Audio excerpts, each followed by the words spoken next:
All right, guys. Here we're looking at the 3.4 notes on graphing linear equations in standard form. So we're going to talk about a couple things in here. That's going to be pretty fun. So first, a little warm up. Evaluate the expression when x is 3. Okay, all you're doing here, I'm not going to kind of go through this. I'm just going to describe what you're going to do.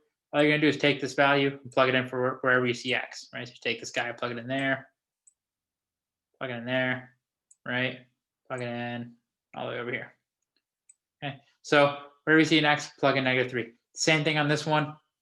I'm just using different variables. We're trying to solve for a when m is 7. Just take the 7, plug it in for m, and solve. Okay, that's all that is. So now, now we get to the actual graphing part. And the first thing that we want to do is find x and y intercepts. All right, so what I want you to think about when you're trying to find x and y intercepts is think about where they're located on a graph. Okay? So what I mean by that is, for example, if you look at this graph here, right, your y-intercept is where you're crossing the y-axis. Okay, so you're going to be somewhere on this line here. Okay, now my question to you is, what is the x value when you're on this line? If you're anywhere on this line, what is the x value always going to be? Okay. Same thing when I look in the other direction, right? I want you to think about, what is my y value always going to be when I'm on this line, right? When I'm on this axis. Okay. And what you're going to notice is that you're always going to be at 0. Okay. So essentially, all you're doing is plugging in 0 into x and y in order to find your x and y intercepts, because I'm always going to be on this either x equals 0 line or y equals 0 line. That's kind of the idea behind all this. So here on this first one, okay, if I want to find my y-intercept,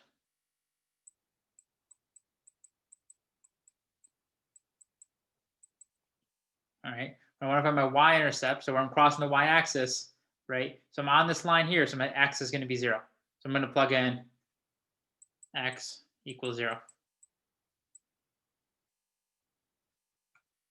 So here you're going to have 3 times 0 minus 4y equals 12.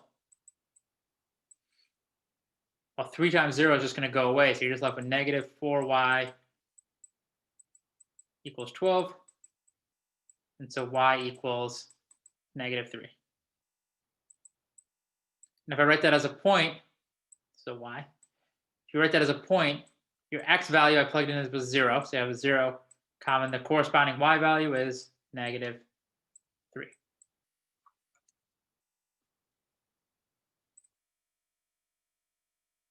All right, you can do the same thing for the x-intercept. For your x-int, so again, look at your graph. Think about where you are. You're going to be crossing the x-axis. Okay, so your y value is always going to be 0. No matter where I'm on this line, my y value is always 0. It's kind of opposites here. So when you plug in y equals 0, you have 3x minus 4 times 0 equals 12. Now you're just solving for x. You get 3x equals 12. And so x equals 4. Okay. So now as a coordinate pair, x is 4, y is 0, because you plugged in 0 for y, and those become your order pairs.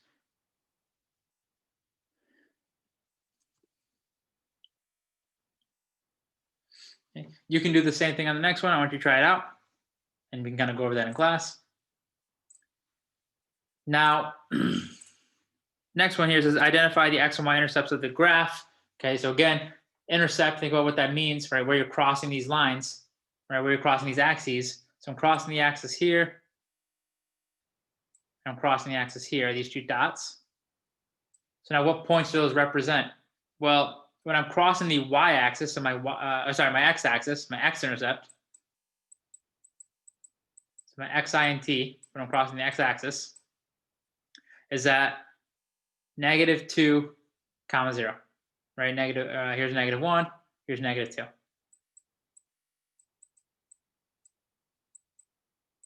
Okay, and then your y-intercept. Okay, where am I crossing the y-axis? All right, my x is 0 because I'm not moving left or right at all, and I just went up 1.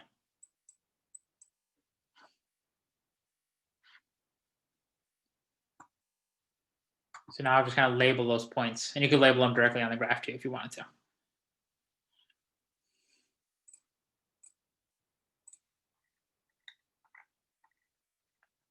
Okay, so now we want to graph the equation using the intercepts. So first thing we got to do is find the intercepts. So when I want to find the x-intercept, I plug in y equals 0.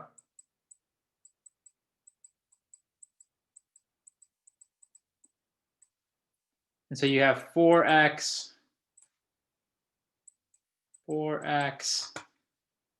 plus 8 times 0 equals 24. Well, what's 8 times 0? That's just going to go away. So I'm left with 4x equals 24. So x equals 6. So as a coordinate pair, you have x is 6, y is 0. So there's 1 point that we need. Now I'm going to do the other one. For my y-intercept, I set x equal to 0. So now you have 4 times 0 plus 8y equals 24. 4 times 0 just goes away, so I'm left with 8y equals 24. And so y equals 3. So again, if I write that as a pair, my x, I plugged in 0 for x, and then my corresponding y value was a 3. So if I'm plotting this on the graph, 0, 3 is, don't go left to right at all, just go up 3, 1, 2, 3, right here.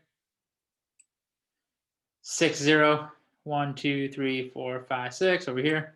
Put a dot there. Connect those two lines together with a line with some arrows on it. And just like that. And so now you just graph the equation using intercepts. Okay. So in the other videos in the future, we're going to graph using different things, but right now we're just graphing with intercepts. And again, you can try this other one out on your own.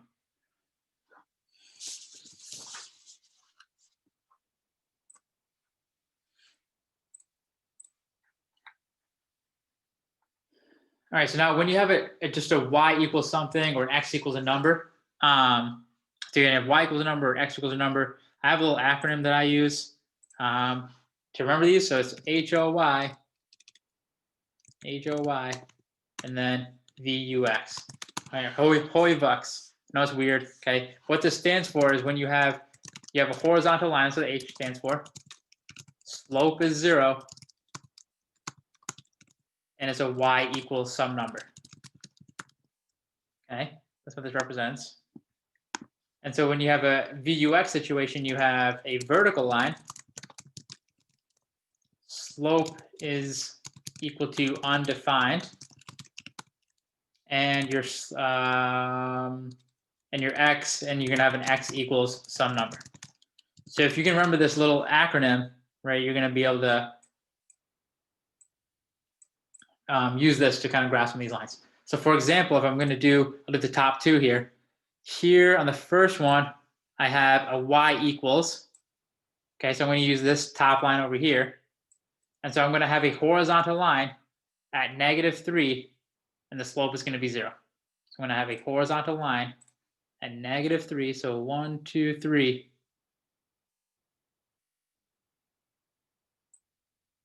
It looks something like this. So the type of line is going to be horizontal. Now, why is that the case? So what we're saying is that your y value is always going to be -3. So if I take a point on this graph, okay, or on this line, sorry, over here, for example, here you have positive 2x, -3y, so 2 comma -3. So go over here, -1, 2, 3, down 3 as well, so -3, 3. Right here, 0, -3.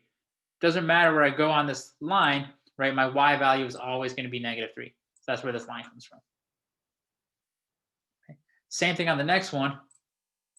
If I look at, I'm looking at the next one, I have an x equals 2.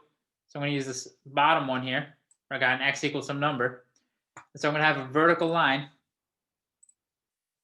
at 2. And here the slope is undefined. And those of you that know the slope equation, I want you to think about why the slope is undefined in this. Okay, so there's my line. And again, the reason why this is a vertical line, if I pick a point on this line, so for example here, my x value is 2, so I have 2 comma 0. Move up 1, 2 comma 1. Move up 1, 2 comma 2. If I go down, here I got 2 comma negative 1, 2 comma negative 2. Right? So it doesn't matter where I am on this line, my x value is always going to be 2. So that's kind of where these lines come from.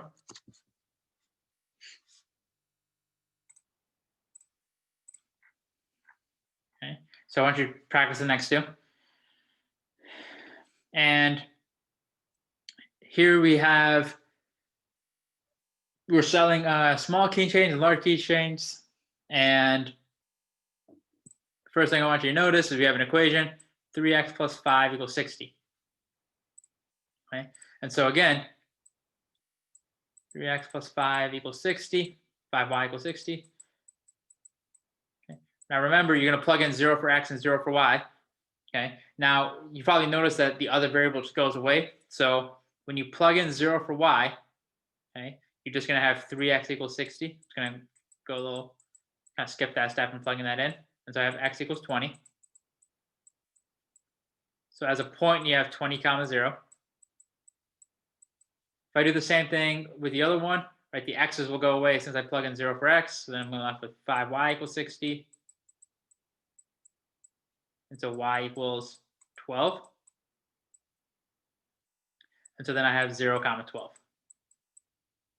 I'm going to plug in the other one. So my y-intercept is 0 comma 12. X-intercept is 20 comma 0.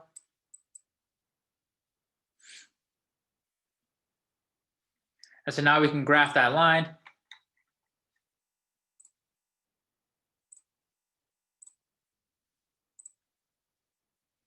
We have 0 comma 12 up here, 20 comma 0 down here.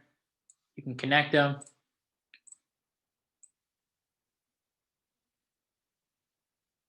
Okay. And I want you to think about what does this line represent? I want you to think about that.